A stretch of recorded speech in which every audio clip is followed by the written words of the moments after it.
हे विषय सुख फार गोड आहे, गोड नाही. आणि माणसाला थोडंफार दुःख येतं आणि थोडंफार दुःख आलं की माणसं म्हणतात नाही बाबा या संसारात काही खरं नाही, आणि लगेच सुख भेटलं का माणसं म्हणतात अरे दुःख तर येतच राहते, दुःख तर येतच राहते. कधी कधी माणसं दुःखात सुखाला विसरतात आणि सुखात दुःखाला विसरतात.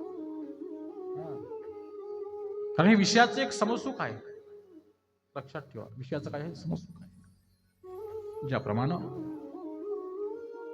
प्रत्येक जीव या विषयात फसतो. या विषयाच्या बाहेर जर पडायचं असेल तर त्या जीवानं भगवान परमात्म्याच्या जवळ जाण्याचा काय करावा? अवश्य प्रयत्न करावा.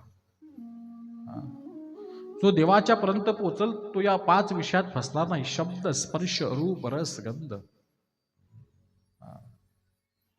म्हणून माणसानं कधी या विषयाच्या नादी लागू नये. आणि जी माणसं या विषयाच्या नादी लागली, चांगली चांगली माणसं या विषयात फसल्या गेली, ती बाहेर निघू शकली नाही.